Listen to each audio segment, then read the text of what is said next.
welcome back to another edition of Hail Yes, a Michigan football and basketball podcast by the Detroit Free Press. I'm Andrew Burkle, of course, joined by our beat writer, Tony Garcia. Tony, it's been a while since we've recorded, man. A lot of stuff has changed. Personally, for you, you've gotten married since we've last recorded. But on the Michigan story front, it's been pretty quiet, which is kind of weird, right? I mean, what's your last month been like? Yeah, a lot. I mean, a lot more personal things than at any other point in the year, right? There's just no time to have a life from outside of work, really. From August through April, it's either Michigan fall camp, Michigan football starting, hoops starting, then the double overlap when Michigan football is in its home stretch and basketball is getting into that early weird couple weeks of Big Ten play. Then, of course, this last year you had the whole coaching scandal and the arrest and the firing and all that. Then you have a new coach hiring. And then, oh, by the way, Michigan basketball is the best team in the country and they just sort of run the table. And so you're there every day through April. And then after that, you got assistant coaches leaving. You got NBA players making draft decisions and all that. So that takes you all the way through April. But I think our last pod was maybe like second week of May. And we had said that we were going to take a little bit of a hiatus. I think like 5-6 days later, I moved my now wife and I bought a house. We moved across town. We're on the other side of Ann Arbor now. We're loving it. And then 6 days after buying a house and moving all of our stuff into it, we went up north for the wedding, which you and your wife were kind enough to attend. We've now both been at each other's weddings in the last 16 months. Yours was last April, right? Yeah. April 25? True podcast partners, okay. Man. I mean, we're like real. I know. It's stuff. Not just. I know it's not just fake. It's not just fake. We're actually friends. But I mean, that was awesome. And then just sort of getting settled in. You can see I'm now in my new office. Doesn't have a lot on the wall yet. Set up the man cave first in the basement, but I don't think that the signal down there is quite as good. So I got a couple diplomas down here that we'll get on the wall and maybe some Michigan artwork or something just to sort of set the scene. But there's just been so much going on. Now it's like homeowner life, right? So I'm like mowing my lawn and we're like setting up flowers and weeding and doing those sorts of things. And we were fortunate to get lots of nice things for the wedding. So just setting up the whole new kitchen. You had to set up, all the things that when you move in, right? The DTE, the Comcast, the water with the city, just make sure everything is aligned. The automatic payments, shutting off the payments at the other places. Not to mention closing. We could do a whole podcast on the process of buying, and we had to sell our old place, right? So we're buying a place, selling a place. And that was 1 week before and 1 week after our wedding, which was 4 hours, 15 minutes away, navigating, getting everything up there. It was actually chaos. So there's been no time for me to work. I've been writing here and there as much as I can. And obviously still staying attuned to what's going on. But yeah, it was some, I don't know if it was even TLC or whatever they call R&R. Like there wasn't that much rest, but It was sort of a little bit of a life reset. And so that's good. This is funny. I'm actually missing a call right now from, we're live. If we were just recording this, I'd just pause it. But from like a program spokesman, I assume trying to help me set up some of these football interviews I got coming up, ideally in the next week or so. I got a Father's Day sort of feature coming. Sat down earlier this week with the only returning Michigan football staffer.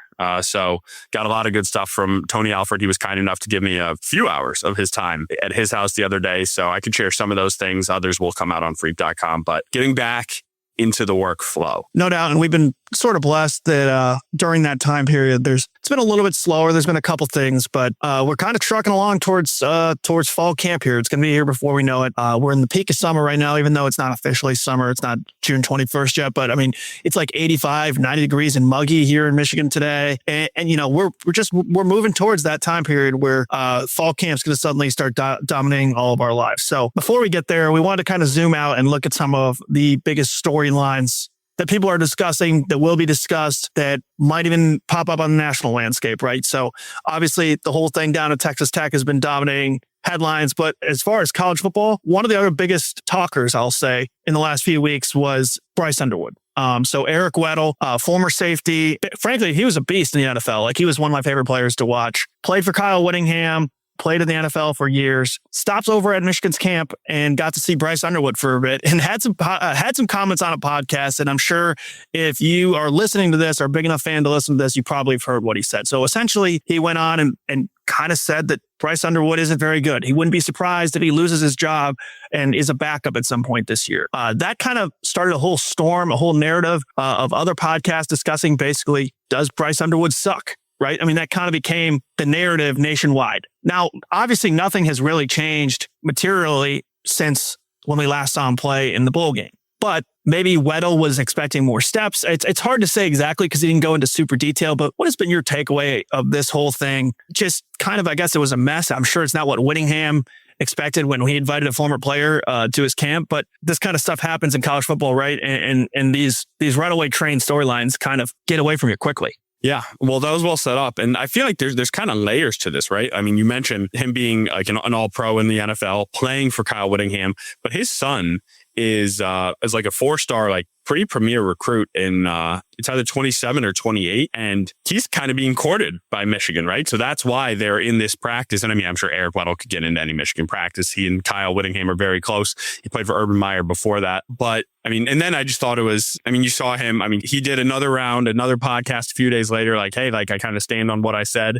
Then a few days again, he goes on Rich Eisen's show and he doesn't fully walk it back, but clearly I think I'm not saying someone from the program, but like he must have heard like, all right, maybe this was taken a little too far. But I think I agree with what he said. I mean, and so like I was saying, I was sitting down with Tony Alford and I asked him about it too. And it's sort of the same thing Eric Weddle said. It's like, well, who cares what this guy says, right? Either it's like you are the one, you being Bryce in this situation, are the one who's in control of your future, right? Like the work you put in, the steps you take, and whatever you do on the field, that's what people are going to remember. Nobody, like maybe you can use it for like some added motivation if you need. It doesn't sound like, from what everyone has said very consistently about Bryce, doesn't sound like he really needs that. Obviously, his freshman year did not go the way he wanted it to, right? It was certainly relative to expectation underwhelming, but it was pretty on par with what we've seen from a lot of even 5-star freshman quarterbacks, not named Trevor Lawrence. I mean, we did the exercise, right? Of, I don't even remember when it was. Was that before the season last year when we were looking at? Yeah, we said, even the biggest names have had a hard time transitioning when they get on campus, right? It's just the game speed, especially for Underwood, who was playing. He was so far superior to the talent that he was playing in Southeast Michigan, not to knock that, but he, there was a huge jump to the level he was playing at Michigan, right? And so in some ways it was a little predictable, but I think even to reasonable expectations, there were times where he fell below them, right? Yeah, no doubt. And that's why he's like putting in some even more work and like changing things a little bit this year. And I mean, the things you're hoping for is that, which people have heard now since the new staff was hired, right? Coy Detmer Jr. is on staff. He's a quarterback's coach. He did, as we all know, Bryce Underwood did not have a designated quarterback's coach last year. It was really Chip Lindsey who was running the offense, and Josh Synagoga, who was an analyst who was sort of in that room, but he's an analyst. So it was not like a dedicated QB coach who this is all you do. It's sort of for like offensive efficiency and things of that nature as well. He's been, I mean, we've seen him with Joe Burrow out in LA training with Jordan Palmer, Jordan Palmer works with Joe Burrow. He works with Josh Allen. I think Josh Allen really is sort of like a good comp in terms of everything you hope he becomes, right? Big body, big frame, mobile, can make something happen with his legs when it breaks down, massive arm, was not very accurate early on in college. Clearly, he's now one of the very, very best. I mean, a lot of people think he is the number one quarterback in the NFL just because of those tools that he has that others don't. But overall, as far as the comments, I think really it is what it is, right? I mean, he's not going to completely take it back. Just because he said this, it doesn't mean Bryce sucks. And just because everyone anointed Bryce, or many people anointed Bryce as going into freshman year as someone who could be an all Big Ten guy immediately. Obviously fans and that sort of thing are talking Heisman and this and that. Neither of these things are necessarily true. Your play will be dictated on the field.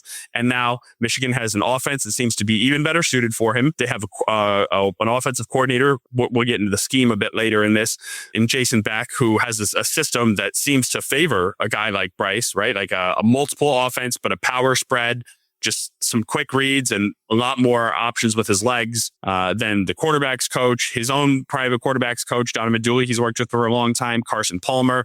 He's getting poured into in a lot of ways. You just hope it's maybe not too many cooks in the kitchen with like conflicting messages and signals, but I don't think that I'm sure everybody at Michigan is on the very same page about, hey, this is what we're trying to get out of him. These are the things we identified he needs to work on. And of course, I mean, the quarterback, especially one with a big name, that's always going to be the top storyline going into a season. Yeah, and I think that there's certainly something to be said about the hype, right? I mean, you hear about Mikal Bridges on the Knicks, right? No matter how great he plays, unless he's like scoring 30 points a game, 5 rebounds, 5 assists, and playing elite defense, that 4 first-round pick, those are always going to be attached to his name, right? Bryce Underwood, I heard yesterday, I was listening to Bruce Feldman talk about the Swarsby situation down at Texas Tech, and he's like, well, he's probably the highest paid quarterback in the country. Well, besides maybe Bryce Underwood, right? So Underwood is known as like, he's the guy getting paid that much money. There was such a storm around his recruitment, him getting to Michigan paying all that money to get him out of LSU. So no matter, like, put everything else aside, that in itself is going to always create this, I mean, storm, I guess you could say, for lack of a better word, just like all this stuff is in the air, right? And it's always going to be following around him like a cloud hanging over his head to a certain degree. Yeah, well, I mean, in some ways, I mean, I don't know how I would react. What I think I would try to do if somehow I had been blessed to be a 5-star quarterback is like, it's in many ways, it is a compliment, right? The expectations are so high because there is such a wide held belief that you can be this guy, right? Like almost an expectation that you will be this guy, right? There are very few LeBron Jameses, right? The guy who is anointed at 16, 17, and then exceeds expectations every step of the way, right? Like that is by far and away the exception and not the rule. And growth is not linear. So often, the biggest leap, I mean, how many times have you heard it? The biggest leap, in a season is from week 1 to week 2. The biggest leap in a college development is between your first year as a starter and your second year as a starter. You've got your feet wet. You understand. Now, maybe it will be a little slower on the take or on the come up this year just because it is a new system, right? It's not like, all right, I know everything that I needed to do last year. I can just study the film and see like, all right, next, like make a mistake once, try not to repeat it. There's going to be some new asks this year, but it just feels more tailored and more suited to his game. So I would be stunned if Bryce Underwood was not somewhere between improved, notably improved, or perhaps even beyond that. Now we're getting the schedule. It's a gauntlet of a schedule. So the team can be better and the results cannot be as good. I expect Bryce Underwood will certainly be improved this year. I was just going to say, I think can't you just see like the week 1 game against Western, Bryce Underwood going crazy, Michigan running up the score a little bit, and everyone like, all right, here Bryce is fixed, right? And then like, I just want to remind myself right now here on June 10th as we record, let's wait until the Oklahoma game before we make any bold proclamations, because that is when we really see what has changed this offseason. And Weddle talked a little bit about being a quarterback, it's kind of a cliche, but like actually being in the pocket and delivering passes and reading the defense and not necessarily relying on the legs. He kind of mentioned that a little bit too. And so all stuff we'll have to watch throughout the season. And I'm just reminding myself right now on this podcast, like, let's not get ahead of ourselves in that week 1, because it could be easy to do. Yeah, no, I mean, I remember New Mexico last year. That was actually one of Bryce's best games, right? I think he threw for like 251 maybe, and he had a couple touchdowns, or at least he had the one touchdown to Marlon Klein. And we asked him about it afterwards, and he said it was a B-.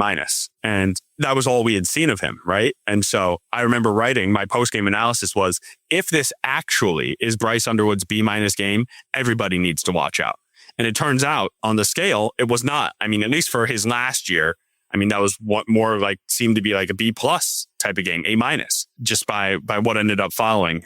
Yeah. So yeah, I have noticed that with some of these young players. I feel like, honestly, you saw it with Aiden Childs up at MSU too, where like he was his own worst critic sometimes, like to maybe too much of a degree, where it's like, it's kind of been, everyone's so media trained now where it's like, oh, that was an A+. No one comes out and says that anymore, right? They always are like, oh, lots of meat still in the bone, plenty to still work on. Yeah. And like sometimes you see like these players have fallen into a trap where like Bryce has one of his best games. He passes for 250. He has, I don't remember how many touchdowns, but he played a pretty good game overall. And he comes out B-. Well, that kind of sets the bar almost like too high for himself sometimes. So I wonder if that's kind of going to be a balancing act that these guys are going to have to rein back in. But we'll be watching all of that. And I just want to make a quick point. Whenever I hear the word media trained, it's just another reason why Yaxel Lendeborg is on my short list of my favorite players I've ever covered. There was not a media trained bone in his body. And I don't even mean that as a slight. I mean, and he was so organic. Yaxel would, you just didn't know what he was going to say. And it never really, there were some moments where it's like, oh, like the laughing moment with Cameron Boozer at Duke. It's like, that wasn't a really great look. And just the video that surfaced from the summer that Purdue fans held on to until the day before the Purdue game. I mean, that was his first week on campus, right? He had never even been around. Someone told him to record the video. I'm not making excuses. Like, you do need a little bit of training to know, like, hey, there's some things I just can't do. But Yaxel would tell you anything and everything. And I'm sure we'll have another Michigan Hoops podcast, but I just can't, like, he's the exact opposite of everything you just said. And so that's just, it's refreshing, right? It's so nice to see that now. Like, you see much. Anthony Edwards in the NBA, right? He just stream of conscious. First thing that he thinks up, he says it right away. It's like, it's so not what we see nowadays. It's really nice and refreshing to see. But I'm going to go a little out of order here. We have 5 storylines, like I mentioned. Just covered the first one, Bryce. Let's go right into the new schemes, because I think there's a kind of a natural transition there between Underwood and another thing we're going to be closely watching, which is, a totally new look for what Michigan fans have come to know the last couple of years. You kind of know, even Schroen's offense under Chip Lindsey still had a lot of Jim Harbaugh flavor to it. What are we going to see that's going to be different this year? And as far as fall camp, is there anything we're going to get out of it, do you think? Fall camp, probably not, because we don't get a ton of access to that. And just like in the spring, everybody's bigger, faster, stronger. In the fall camp, everybody always made huge strides with the summer conditioning, which Doug Isela, their new strength and conditioning coach. I mean, everyone I've talked to, he has actually had truly rave reviews, top to bottom, and you could see it just with some of the guys who came to the podium. Like, I remember talking to Trey Pierce this spring. I was like, whoa, like, this looks this actually looks like a different Trey Pierce. Like, this guy is like he looks like blown up, and he was already a big dude. Like, don't get me wrong, but it's an even better kind of big now. But it's gonna be, bear with me for a second. It's going to be like the same, but different, right? Like, Michigan is used to running the ball, right? It's still going to be, Utah was number 1, 2, or 5 in the nation in yards per carry, yards per game, like overall, like rushing scores, offensive output. So they're going to try to control the ball on the ground. But even though it's a multiple scheme offense, like, the base of Jason Beck's offense is a power spread. It's a combination of like RPOs and like downhill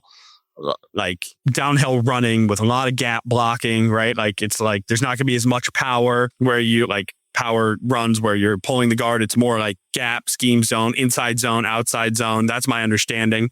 They were trying to keep everything under wraps as much as they could in the spring game. Was pretty vanilla based on everything we saw. And the defensive fronts, we'll talk about defense too. That was vanilla as well.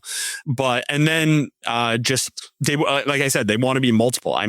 Different. They can line up in a similar formation, but spread it differently depending how close they are to the line of scrimmage, how far they are from the line or from like the tackles, like how tight the tight ends are, how far they are.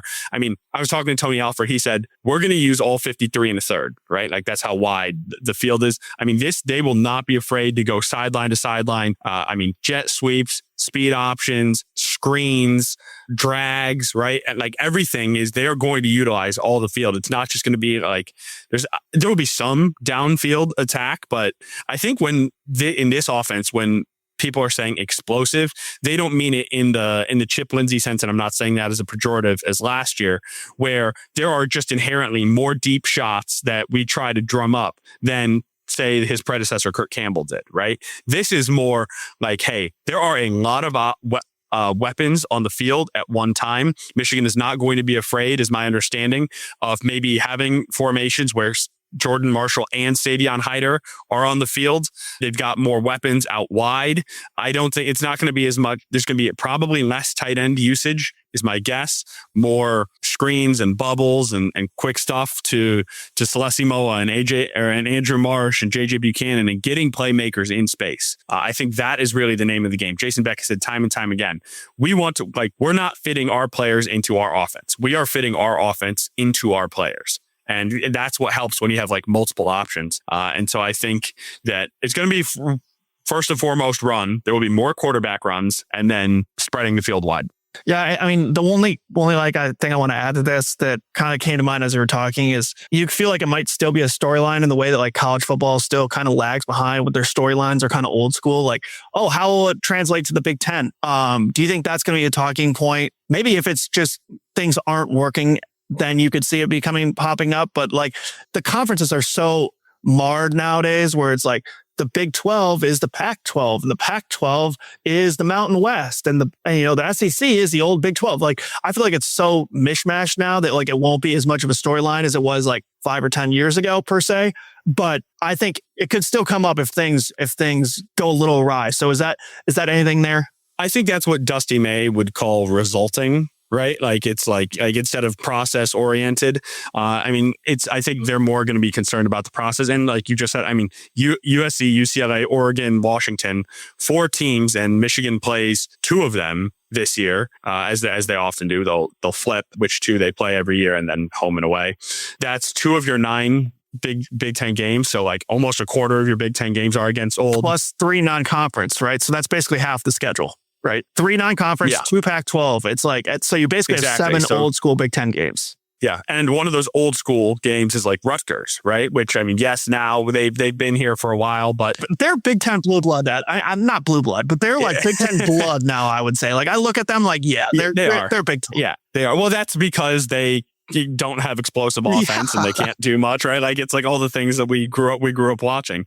They're more Big Ten. No, I mean, I don't think it's much. And also, I mean, you can't put those things to bed until you prove it, right? Like look at what they're doing in recruiting, right? May was an absolute heater.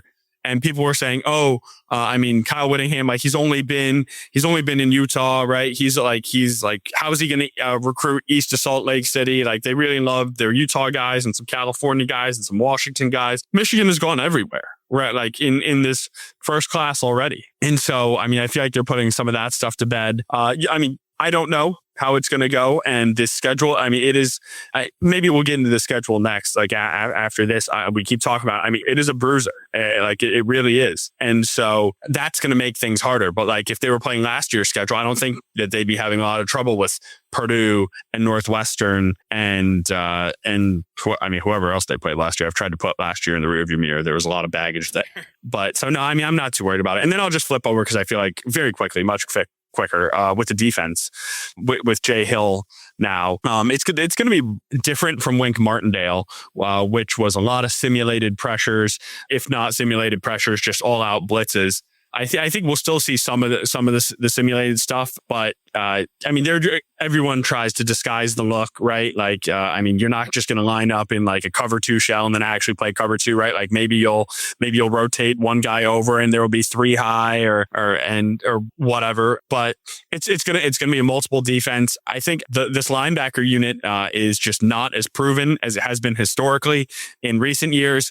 The defensive line has just been about eating up blocks and letting the linebackers attack downhill. Some of the defensive linemen said that we talked to say they're allowed to get a little more north and south.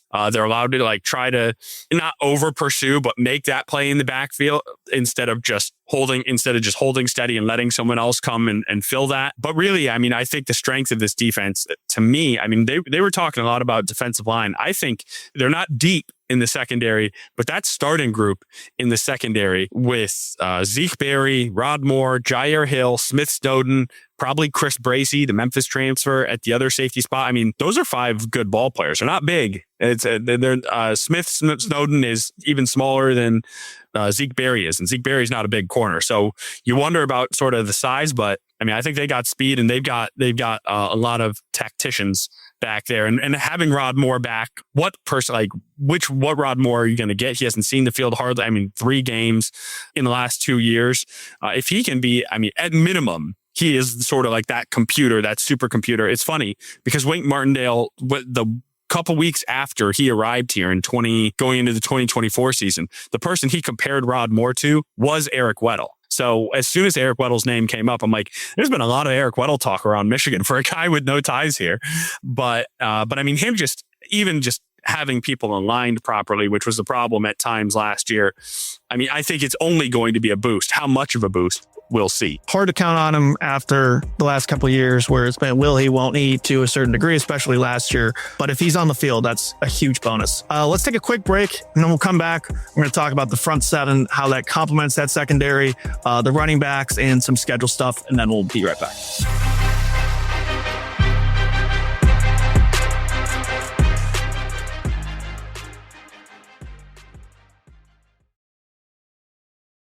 All right, we're back. Let's transition right into the front seven conversation. Definitely one that I got my eye on just because you saw the Lions drafting, Derek Moore. I feel like there was such an exodus of core staple guys from last year. And in the past couple of years, Michigan's been able to reload that pretty effortlessly. That was a different administration. I'm going to be watching and seeing, will that front seven be as loaded as it's been the last 4 or 5 years when Michigan has restabilized itself as one of the power teams in the nation. Specifically, what names are you watching? And is there anyone that you think is going to be one of those dudes from the last couple of years, like Barham, even he was you wouldn't necessarily put him as one of the all-time Michigan greats or anything like that, right? But he was creating constant pressure and headaches, and at times I felt like won them games, right? There's a lot of guys like that who have exited here. Yeah, and I mean, just his ability to go from linebacker to edge because they weren't getting pressure off the edge. And their linebacker room was so deep with Hausman, with Cole Sullivan, who Michigan's going to play in week 2, who's now at Oklahoma, and the other front seven member who joined the Lions, Jimmy Rolder, right? So you had 4 linebackers last year going into the season, all of whom would start on just about any team in the Big Ten, in the nation. I mean, there were 4 really good linebackers. They are all gone. They're all off this roster. And so that's really where a lot of my focus is. And I mean, they've got playmakers or guys who you could be somewhat confident in. I mean, Troy Bowles, he's no longer a young player. He just hasn't got a ton of reps. I mean, look at who he was behind. Nathaniel Owusu-Boateng, Chase Taylor, and then Nathaniel Staling, the transfer, I believe, from North Dakota. I don't know why let's look that up. Good. This is good for good podcasting. Yeah. Exactly. North Dakota State. And so, which is what I meant by North Dakota, just for the record. And I know they would not be pleased if you just called them North Dakota. I was just thinking Florida's going to hear this and kill it. Oh, I know it. He's don't anything in Dakota. He's got a story from 1992 on it. Don't you worry.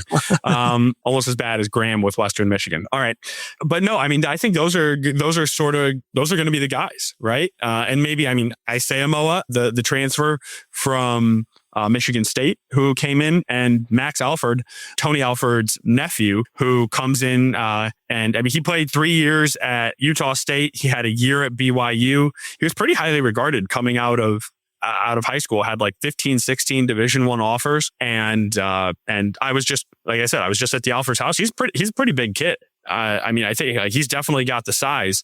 He's still sort of rehabbing a little bit, and he's getting back into the mix. But who knows where he's going to slot? So, I mean, there are options, just not a ton of proven options at this point. And now that doesn't mean that, I mean, nobody knew who Cole Sullivan was. I mean, I guess that's not true. I'm not saying nobody knew who Cole Sullivan was last year, but I'm saying when he came in, he was not this can't miss prospect, but you just kept hearing it was one of the ones that, and I guess this sounds pejorative, it was definitely one of the ones that Sharon Moore was the most right about. I mean, he was saying his name early and often. He's like, we just keep seeing Cole Sullivan making plays everywhere we turn, special teams, over the middle of the field, in the run, in the pass. This guy's just in the right spot. He's making plays. And I would argue Cole Sullivan was their best linebacker last year, right? I think he was better than Ernst Hausman.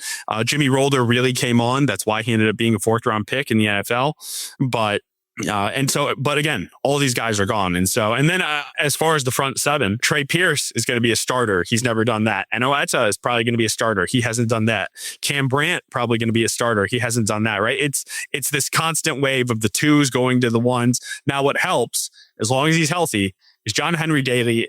I mean, he was an All-American last year. He is a one-man game wrecker, can be. And if he can be 90% of what he was last year, that is going to help everybody out tremendously. You will have to throw double teams at him. There won't be another option. And then some of these other guys, you just got to win one-on-one. And if you got three guys trying to win one-on-one, there's a good chance one of them does. And if they're not consistently, that's a real problem. Yeah, it seems like the twos going to the ones are the floor raisers, right? Like if those guys can deliver, you push up the floor of the defense a little bit. And then the ceiling raiser is John Henry Daly, right? If he's healthy, if he looks like himself from last year, that guy could totally make this front seven conversation pretty silly, right? It could make it look like, oh yeah, there's the Michigan defensive line again. Exactly. And while I was talking about the depth in the secondary is questionable, Michigan's going to have a few guys, I mean, and at linebackers unproven. That is not the case at defensive line. I mean, they got some guys who Nate Marshall popped at times last year. Lugard Adekpaye had a great spring game, and just talking to him, I mean, I know he's 6'7". I swear these 6'7" football players look taller than 6'7" basketball players. I don't know what it is. I mean, this dude just looks massive. It's the bulk too, right? Like you're 6'7", but your shoulders are like almost to your ears. Yeah. No, I think that does have something to do with it. And then Dom Nichols, he was sort of my guy I picked last year as a potential breakout. I think we're really going to need to see it from him. He's twitchy and he's big and he's fast. Just needs to sort of put it all together. David Pale's name came up a few times. Jonah Leaea, get used to the Samoan, Hawaiian, those sort of background names. We're trying not to butcher them. They'll be coming with this new regime. But so I mean, all these guys, there are options there, and that's before you mentioned like Carter Meadows, who's just arriving this summer, 5-star out of the DMV, who could factor in at edge. And so there's options on this defensive line. And outside of John Henry Daly, the good news with air quotes is there's no one guy who you lose where it's like, oh, this disrupts everything. But then again, the other side of that coin is there's no one guy who looks like, again, outside of John Henry Daly, who looks like is just a complete game wrecker, at least as of now. So there's depth, there's options. And honestly, going into a year, that's really where I want to be. I want to have and not in the quarterback battle sense, right? But a position where you are going to need depth, where you are going to need to play two people. Because if you got two quarterbacks, you got no quarterbacks. But if you got two edges, you got two edges. And so I think that's why they've been saying that this is the strength of this unit. They go 10 deep on the defensive line, and that's a really good thing. Yeah, no doubt. We got a couple comments here from Mizzle Mar. So he said, Tony and Andrew, what up? Said, let's go blue. Appreciate him for commenting. More comments, please. Keep them going. We appreciate everyone listening. Got a lot of people on the live. So if you got comments, questions, comments, we'll take anything. Yeah. So keep them coming. We appreciate it. Life advice.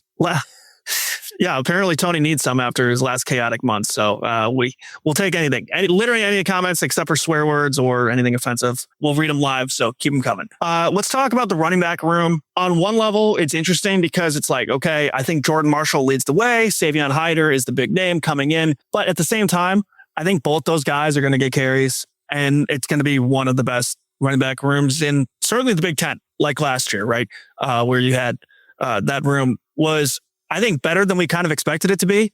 And I think it has potential to be even better this year. It's tough to say that given, and I think I don't disagree. It's just Justice Haynes and Jordan Marshall were such an elite combination, but Haynes faded off though, right? If you consider the whole sample size where Haynes started off so red hot and then he got the injuries and then they were so reliant on Jordan Marshall by the end of the year where, it kind of got a little thin at the end. It did. I mean, once they lost Justice Haynes, it did. And, but let's throw last year aside. The running back room this year is going to be phenomenal. There's going to be depth needed behind Jordan Marshall this year. And some people were really getting worried about him getting run into the ground or something. He never carried the ball more than 25 times. He never had back-to-back weeks with even 20 carries, right? So they were trying to spread it out as best they could. And I mean, and I know like the running back coaches and the staff, they're very cognizant of this fact. They're not just going to hand the ball to Jordan 30 times. That's why Savion Hyder is going to be such an important part of this offense. And it goes beyond that. Bryson Cusdell is going to be really important. Even all the way to, I'd say, a guy like Donovan Johnson, who's starting to come back, who just got completely lost in the shuffle last year. He could play a role this year. I mean, they're not expecting him to, but you saw how quick. I mean, Bryson Cusdell, who had him running for 100 yards and 3 touchdowns at Maryland at any point? You know what I mean? Like, things happen, especially at this position, that you just don't expect. But again, I mean, I'll have stories coming out of it in the coming days, hoping to talk to, I mean, frankly, I'll say here for the people listening live, hoping to catch up with Kyle Whittingham sometime in the next week or so as well, which would be great. I think it's going to happen, not positive, but I'm trying to use his voice and Tony Alford's voice for some of these, like, just more to look at things from a few angles. But as far as Tony Alford's concerned, he said Savion Hyder is going to be on the field. And I said, Western Michigan, he's like, he is going to run the ball, not once or twice. Like, I would expect 10 carries out of Savion Hyder, maybe at least, again, against Western Michigan. Like they are going, like, he's going to be a huge part of this offense. And so one thing that it seemed to me last year, when Justice Haynes got off to that hot start, Jordan Marshall was really pressing early on. Because it's like, I mean, as soon as you get tapped on the shoulder, he's like, man, I got to perform. I got to go hit a 20-yard run. Because every other run, it felt like Justice Haynes is breaking for 50, 60 yards. I mean, really, that first month was incredible. The first 6 weeks, honestly. And then Jordan was pressing. I mean, like, if you look at his early games, 11 for 29, 9 for 28, 10 for 52, and that was against Central. 6 for 80 against Nebraska, but he did have the 54-yard home run, and that sort of got him going. 9 for 44 against Wisconsin, 14 for 68 against USC. None of these were great games. And then after that, 133, 110, 185, 142. I mean, he just took off. And those were, coincidentally, the games where Washington, Justice Haynes was hurt after he'd hurt his ribs at USC. Michigan State, really a lot of the late 56-yard touchdown run really inflated those numbers, but that was part of it. And then Purdue, Northwestern, there was no Justice Haynes, right? It was just the Jordan Marshall show. And he's like, all right, like, I can get into my rhythm.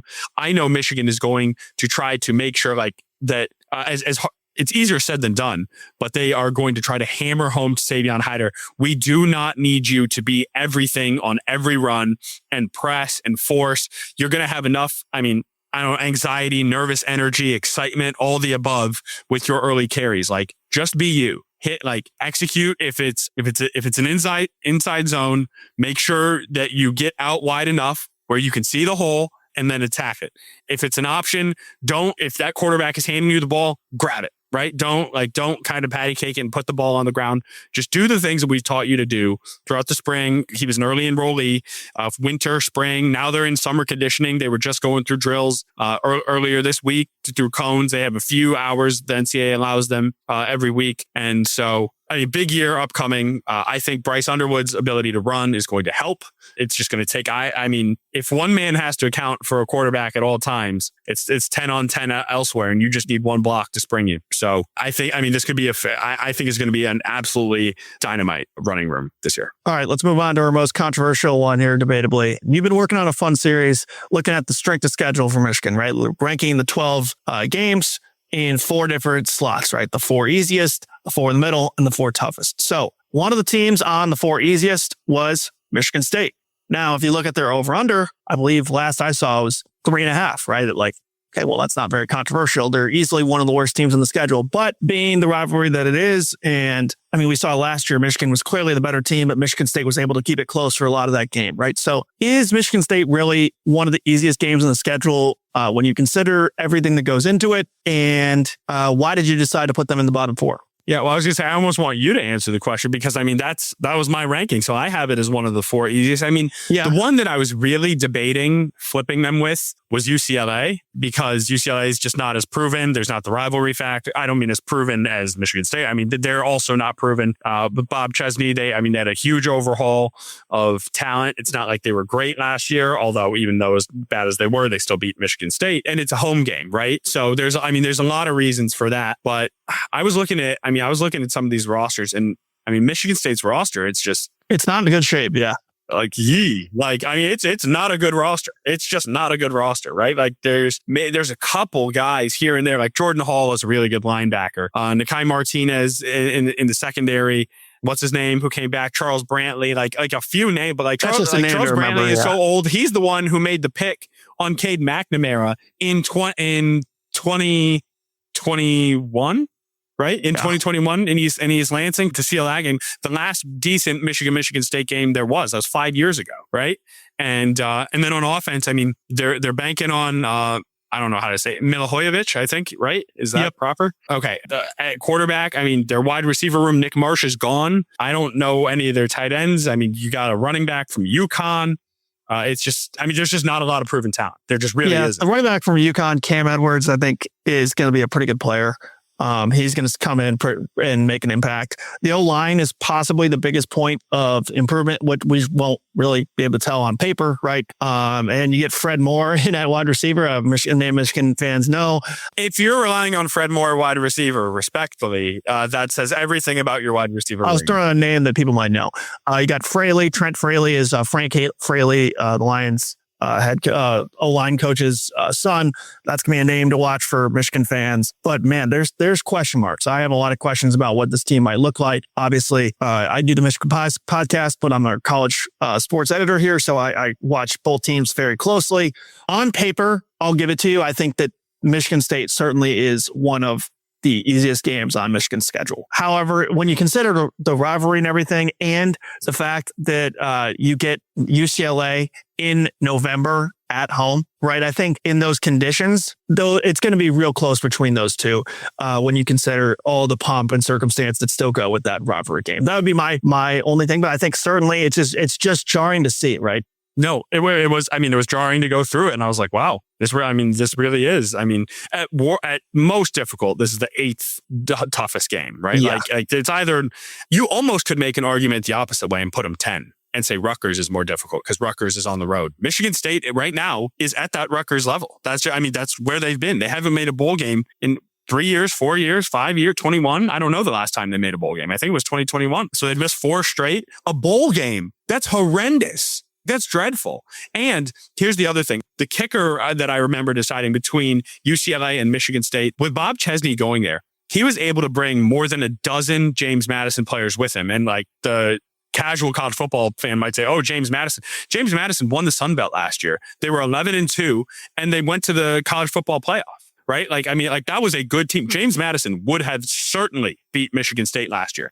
And then you got Pat Fitzgerald, who I think like he feels like the right mold of a guy you think that Michigan State has won with before. You can't call anyone Mark D'Antonio because there's really only been one of those in modern history there. But just a defensive guy, someone who's going to recruit Chicago, recruit Ohio, identify the 3 stars, hope to land a few 4 stars, and is just I mean, D'Antonio wasn't really an energy guy, but he knew how to get his players up for games. Like, how many years did Michigan fans leave that game just disgusted because on paper you had the more talented team, but like, why are you not bringing the energy to this game? Why is Michigan State out hitting us and out physicaling us every year for that run from 2010 to 2017? Most of those years, I think it started in 09 to 17. Michigan State was 8-2 in those 10 years. And so maybe 08 to 17 it was. But, and so with, and Pat Fitzgerald is coming off the bench, right? It's not like he just came from Northwestern and is going to get to pick and choose his 6 or 7, 10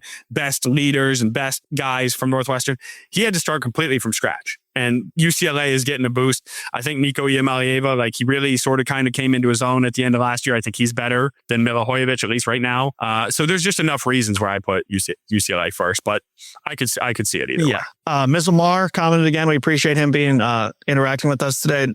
He said, Michigan will be way better this year if you want my input on the matter, Tony and Andrew. So I think we've kind of discussed that, Tony. Like Michigan could be a lot better than they were last year, and maybe the record won't translate because of the way the schedule worked last year versus this year. But I think there's a real good chance, to Ms. Lamar's point, that like the team could be better. But will they have a better record? That would mean they have to go 10-2. Maybe not. If you ask me right out, like first instant reaction, will they have a better record? I'd say most likely not, because they set the bar pretty high last year. Will they be better for a team that we kind of like last year? It was going through the year, I remember I kind of had like a rant, like, what is going on with this team? Like every week it's kind of the same, right? Like they keep winning, but they don't do anything impressive. I think there's a high chance it could be better than that. Yeah. I think they will be. I think they will be. I know they will be more disciplined. I know they will have more attention to detail, and a lot of those things matters. Michigan still won the games on the margin somehow last year, but I think the somehow is because you played Michigan State, Purdue, and Northwestern and Maryland in I think 4 straight weeks, right? Those were 4 of the 5 bottom teams in the Big Ten. This year, I mean, just to combine the two thoughts with this point and with this schedule thing that we'll wrap up here, your 4 toughest games are, and I'm not going to give an order yet because the order will come out tomorrow on freak.com, but at Ohio State, yes, you've won a couple times there in a row, and you can't discredit that. Everybody knows going to play at the Horseshoe is extremely difficult. Those are the only 2 times that Michigan has won there this century, right? So it's not like it just happens. At Oregon, Indiana went in there and was that was Oregon's first like home loss in 3 years or something. Maybe it was like as a top 10 team. I mean, they don't lose at Autzen ever. You welcome in Indiana, who maybe there's some question marks around them, but they are the defending national champion. And if anybody is still questioning Kurt Signetti at this point, I want some of what you're on, because that is a level of delusion that I just don't understand. And that's not to mention in week 2, Oklahoma, who was in the college football playoff last year, who, yeah, it was close in some ways, 24-13. Oklahoma kept Michigan in that game last year with a number of mistakes. I remember saying that game felt exactly like the USC game did, which was like 31-13, which was a pummeling. And Oklahoma felt really similar to that without just like putting that final nail in the coffin. And so, I mean, those are 4 extremely tough games. I would expect all 4 of those teams to start the year in the top 15 in the country. 3 of them certainly in the top 10, maybe a couple in the top 5. I mean, that's really difficult. So let's say you win. I mean, you have to win 2 of those games. And then every other game, which includes Penn State, which includes Iowa. I mean, those are the 6 toughest games. Are you really going to go 4-2 in those 6 games? So let's give you the bottom 6, all right? And just say you sweep them all. Say you sweep Minnesota and Michigan State and Rutgers and those non-cons and UCLA. I mean, you got to go 4-2 in 6 tough to extremely tough games. I think 3-3 in those games is actually quite impressive. And 9-3, like not all 9-3s are created equal. And that is the point of the matter. You can be 9-3 this year and 9-3 last year and be a markedly better team. That's just the way the cookie crumbles with this new Big Ten. When it's as wide as it is, some years you're going to have a really tough schedule. Some years it's going to be a lot easier. I think it's Penn State who's scheduled this year, who I was going over. I mean, I went through a lot of teams, and so I can't quite remember. I think it was Penn State. If you could pull up their schedule, it's like, yeah, I'm pulling it up now. Wow, like year 1 under Matt Campbell, like they could win 10 games easily. Yeah, this is looking like kind of like Michigan's schedule last year, right? So they open with Marshall, Temple, and Buffalo. They're dialing up the old Indiana strategy there. Then they have Wisconsin, but at home. I mean, Wisconsin, prove it to me at this point. At Northwestern, USC, but at home. At Michigan, then they play Purdue, Washington at Washington. That's a tough game, but not impossible. Then you have Minnesota, Rutgers, both at home, and at Maryland to finish. I mean, Penn State, that's just the nature of the draw with the new Big Ten. Some of these schedules are just completely unfair as far as one team will have a schedule that you're looking at like this Penn State squad where they could easily not even be that good and go 10-2 so Indiana is the perfect example, but Indiana ended up proving that it didn't matter because they improved so much. But 2024 Indiana had the schedule like Penn State. 2025 Indiana they had the legit schedule and ended up proving it. So it all kinds of ends up and that's not totally fair. It doesn't all end up balancing out because sometimes you have that special team and your schedule is just too tough, right? Or sometimes you have not that great of a team and it doesn't work out, or you kind of get a little lucky with the schedule. But we'll see. I mean, a lot of this can change. I don't think we anticipated Michigan's schedule to be as soft last year as it ended up kind of being. They caught some breaks along the way, pulled out some tougher wins when, they could have gone either way. So you obviously have to see everything play out, but on its surface, Michigan looks like it has a really tough schedule entering the season. Yeah, it does. And I mean, I think going into last year, we thought Michigan's schedule was somewhat easy. The difficult nature of it was they didn't have any back-to-back home games, right? There was constant back and forth. And that was unique, right? And so you just had 6 road games. I mean, they have 8 home games this year and 4 road games. Last year was 6 and 6, which Michigan very rarely has 6 road games. And so I think was kind of that was the only, I remember writing about that. Like it could be there's sneaky elements that is difficult, but the opponents in and of themselves are not too tough. Yep, for sure. So, all right, let's hit the Dusty May thing real quick, just so you guys know we didn't miss it. Jake Fisher in the sideline Substack reported that the Dallas Mavericks wanted to speak or will speak to a dozen or so candidates, and one of those included Dusty May. I don't think it's a super crazy secret that, maybe Dusty could eventually branch out to the NBA, but your read is that's not going to necessarily happen right now. Some of the coaching vacancies have already been filled in the NBA. Michigan has another loaded roster coming back. It just doesn't feel like the right time to me. But let's be honest with the listeners and the fans. This is, as long as Dusty May keeps coaching like he is, it's a good problem to have on a certain level. But at the same time, this is going to be something that you're going to be hearing about off and on for however long Dusty is here, right? Yeah. I mean, it was we went through this not long ago with Jim Harbaugh, right? And I'm not equating the two, just the idea of you have such an elite coach. There is just that itch you can't scratch in the college level.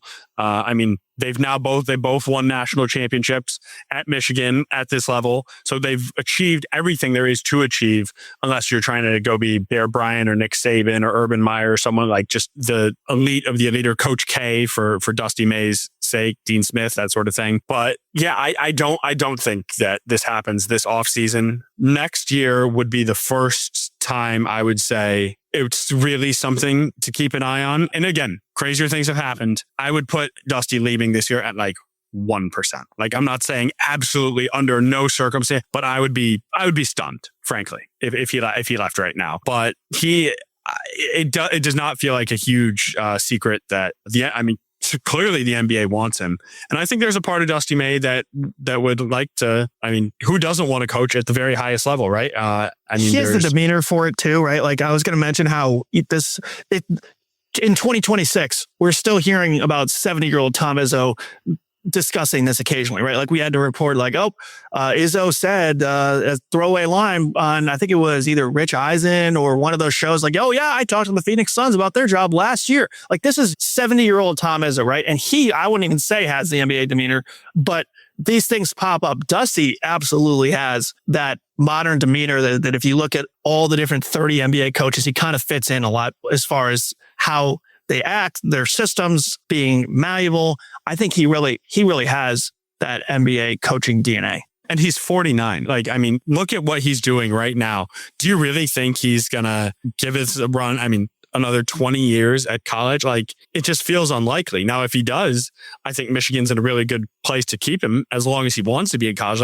If I'm Michigan, I'm not concerned about, when North Carolina came calling, right? That's the bluest of the blue blood jobs, short of this side of Duke and Kentucky. I was talking with people, they were never really concerned about that. Yeah. The NBA, it makes no sense. The element of something you can't compete with, right? Michigan's anything North Carolina we can give you. The money they'll give you, we'll give you. The investment, the NIL, we are happy to give you all those things. The ability to win, you just proved you can win here at the highest level. You just had one of the greatest seasons. This Michigan basketball season was one of the best college basketball teams, I'd say, of the 2020s. It might be top 5 in this century. If you look at the KenPom metrics, if you look at all the records, their lopsided wins, program record in wins, the Big Ten record in wins in the season, first team in the league to win 10 road games or to sweep the road slate since 76 Indiana, right? Which was the last undefeated team in college basketball. This was a historic team. And a lot had to come together and be right. But this is another really good team that's coming back this year. I think there's some underrated elements. It's going to look a little different. In his first 2 years, it's all been about the big men. I think the big men are going to be really good this year, but a lot of this team is going to be on Elliot Cadeau and Trey McKinney's shoulders. And there's not I don't know of a backcourt that returns two people to its system that are that elite, right? Like, I'm not saying either of them are a top 5 player. I mean, Trey McKinney, like Elliot Cadeau is great. Trey McKinney is that dude. He is actually that dude. And Elliot Cadeau, I mean, a senior conductor point guard, right? Like, so he's got everything he needs this year for a run. And so I wouldn't worry about it this year, but it's going to be a thing. It's going to be a thing moving forward. No doubt. All right. Time to wrap up. We went way longer than we thought we would. NBA draft coming up in a couple weeks here, not too long. The NBA finals are wrapping up, and then the draft shortly thereafter. Lots of buzz surrounding some of the Michigan players. I keep hearing about Mara moving up, called that on this podcast. So we'll try to talk about that in the near future here. Thank you to Mizzle Mar for the comments on YouTube. We appreciate it, man. Love the interaction. Thank you to Robin Chan for putting up with my seemingly never-ending tech issues the last day or so. We tried to record this yesterday. I'm not kidding, guys. Like, if you could have seen how many tech issues I was running into, it was absurd. We got over the finish line. So thank you to Robin and Tony for the patience with that. Thank you to our new sports editor, Ryan Wynn, who frees us up to make these shows happen, and to Nicole Avery Nichols, who makes everything happen at the Free Press. So with that, we'll talk to you guys shortly, and enjoy the nice summer weather, and we'll see you guys soon.